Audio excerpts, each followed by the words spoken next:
ఈ Epstein files గురించి మీరు విన్న వెంటనే మీ మదిలో మెదిలిన ఆలోచనలేంటి?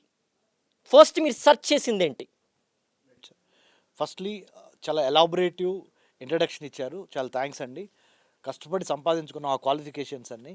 Before I get into Jeffrey Epstein sex tapes or the kind of political tremors, otherwise the kind of socio economic tremors.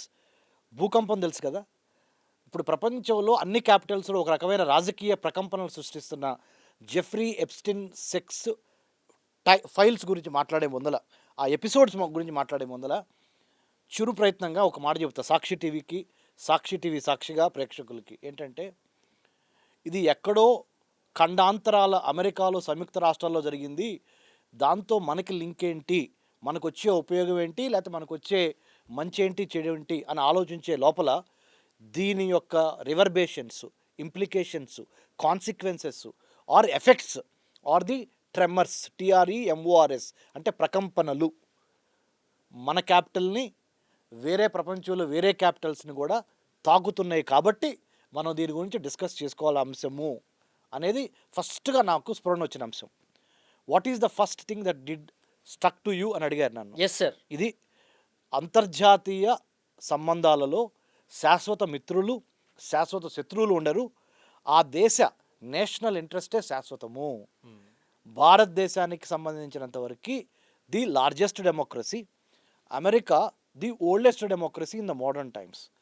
ఈ రెండింటి మధ్య ప్లస్ అమెరికాతో పాటు మిగతా దేశాలకు సంబంధించి మధ్య ఈ జెఫ్రీ ఎప్స్టీన్ ఈ సెక్స్ కుమ్ముకోవడము, దాని యొక్క పరిణామాలు రాజకీయంగా, ఆర్థికంగా, మిలిటరీ పరంగా, సొసైటల్ వాల్యూస్ పరంగా, societal values and family values పరంగా ట్రూలీ ఏ విధంగా ఒక మనిషిని, ఒక రాజ్యాన్ని, ఒక దేశాన్ని, ఒక వ్యవస్థని ప్రభావితం చేస్తవి అనే దాని మీద మనం ఇప్పుడు చర్చించబోతున్నాము. వండర్ఫుల్ క్వశ్చన్ సిద్ధు గారు. ఫస్ట్ థింగ్ నేను ఏం సెర్చ్ చేశానంటే, జెఫ్రీ ఎప్స్టీన్ ఎవరు, ఎక్కడి నుంచి వచ్చాడు, ఎలా ఎదిగాడు, ఎదిగే పరిణామ క్రమంలో గాంధీ గారు చెప్పినట్టు what kind of means has he adapted to achieve his ends. ఆయన మీరు సిద్ధుగా, నేను రమేష్ కన్నిగంటిగా పుడతాం, లేదా మీరు ఫెయిర్గా టాల్గా పుడతాం, నేను నార్మల్ స్కిన్తో పుడతాం, లేకపోతే పలానా ప్రాంతంలో మీరు పుడతాం, పలానా ప్రాంతంలో నేను పుడతాం అనేది యాక్సిడెంట్, మన చేతుల్లో లేని అంశం అది. కానీ మన యొక్క ఇంటెంటు, మన యొక్క కంటెంటు, మన యొక్క క్యారెక్టర్తో మన కంట్రీకి మనం ఎలాంటి పేరు తెస్తున్నాం అనేది మన చేతిలో, మన వ్యక్తిత్వంలో, మన ప్రవర్తనలో ఉండేది. అవునా కదా సార్? అవును సార్. ట్రూలీ మీరు హిందూగా పుడతారా, ముస్లింగా పుడతారా, తెలంగాణ వాడిగా పుడతారా, ఆంధ్ర వాడిగా పుడతారా, ఆఫ్రికా వాడిగా పుడతారా, ఏషియా వాడిగా పుడతారా అనేది మన చేతిలో లేని అంశం. అది యాక్సిడెంట్, అది భగవంతుడు నిర్ణయించేది అది.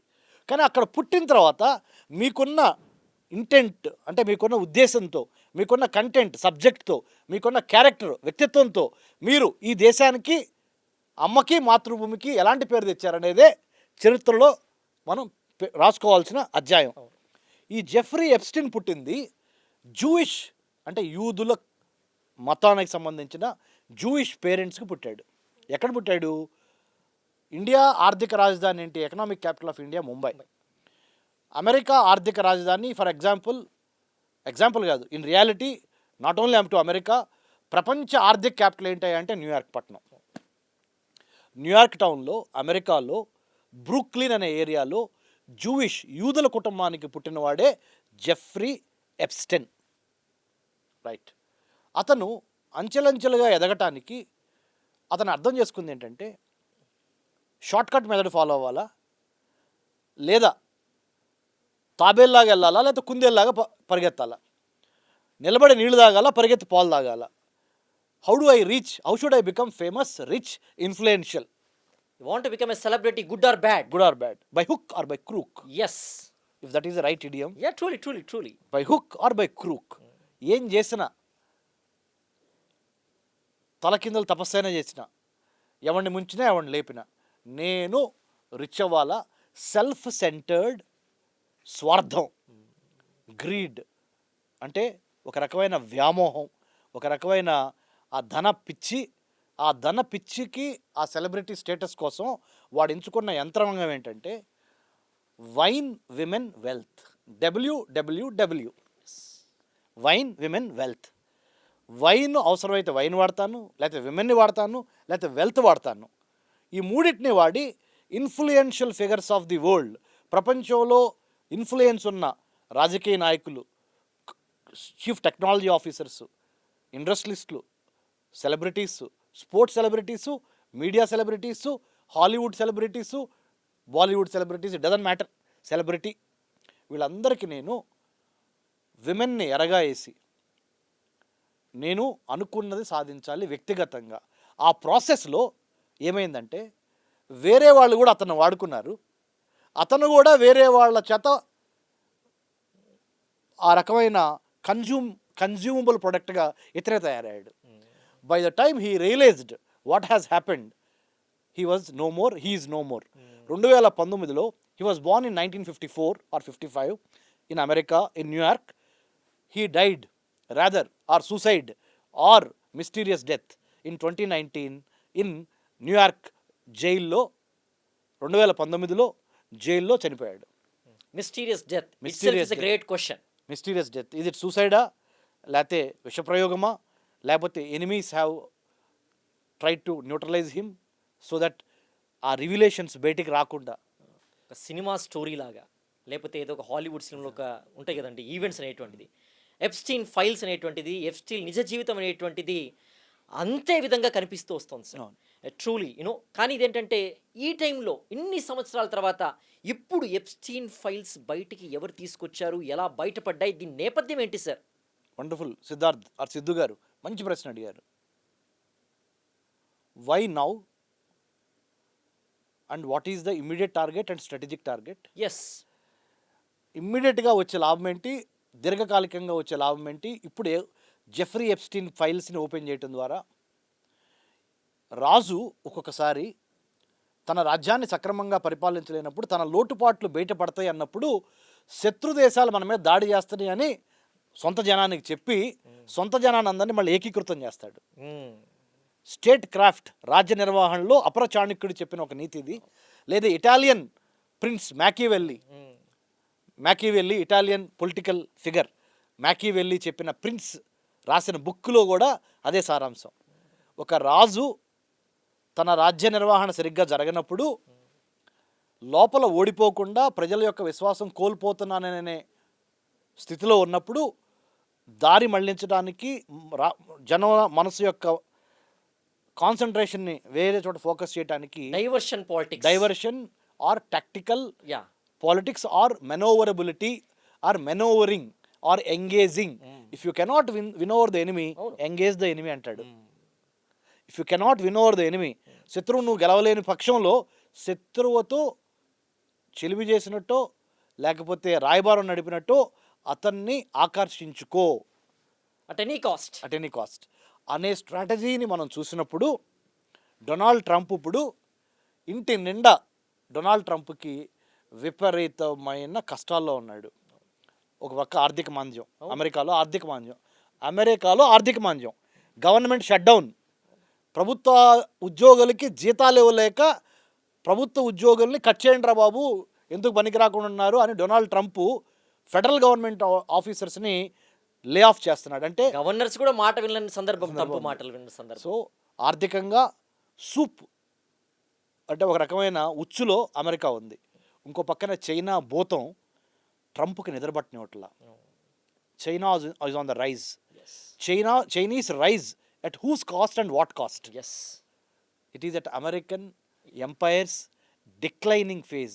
The power pendulum of United States of America, the exceptional state, the so-called American exceptionalism is on the waning, downwards.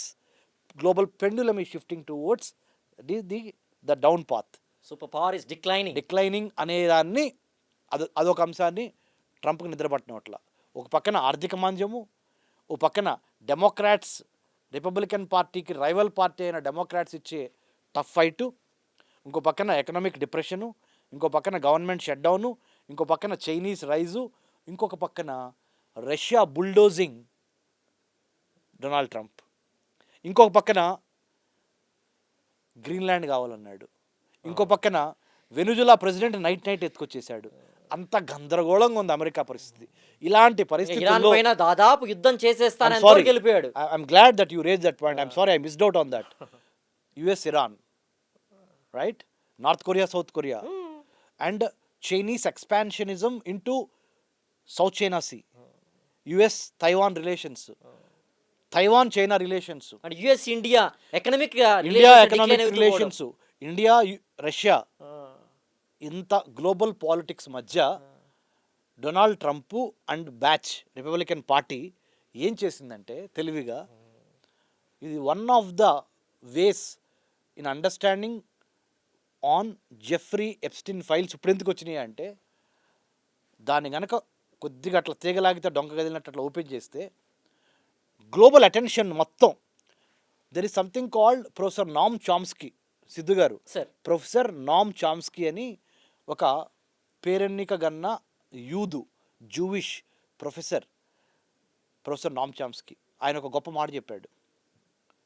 In order to win the election, in order to be in the power in the seat, what you need to do you know, you have to కన్సెంట్ని manufacture చేయమన్నాడు. ప్రజా అభిప్రాయాన్ని తమ అభిప్రాయంగా మార్చుకోవటానికి మీడియాను వాడుకొని tactical diversions పెట్టి ఉన్న విషయాన్ని పక్కన పెట్టి వేరే విషయాన్ని తెర మీదకి తీసుకొచ్చి కొన్నాళ్ల పాటు మ్యానుఫ్యాక్చరింగ్ కన్సెంట్ని కనుక క్రియేట్ చేయగలిగితే, అంటే ప్రజా అభిప్రాయాన్ని ఒక మ్యానుఫ్యాక్చర్ చేయాలి. ఆ ప్రజాభిప్రాయాన్ని మ్యానుఫ్యాక్చర్ చేయటం ఎవరి కోసం? పార్టీ ఇన్ ద పవర్, లేదా కార్పొరేట్ అయితే సీఈఓ, ఒక మీడియా సంస్థ అయితే ఆ మీడియా సంస్థ సీఈఓ, ఒక ఇండస్ట్రియలిస్ట్ అయితే ఆ ఇండస్ట్రియలిస్ట్ తన సామ్రాజ్యాన్ని కాపాడుకోవడం కోసం ప్రజాభిప్రాయాన్ని సోషల్ మీడియా ద్వారానో, ఎలక్ట్రానిక్ మీడియా ద్వారానో, ప్రింట్ మీడియా ద్వారానో ప్రజాభిప్రాయాన్ని తన అనుగుణంగా మార్చుకొని to survive in the seat, manufacturing consent అనే ఒక కాన్సెప్ట్ ఉందో దాని అప్లికేషన్ పార్టే జెఫ్రీ ఎప్స్టీన్ ఫైల్స్.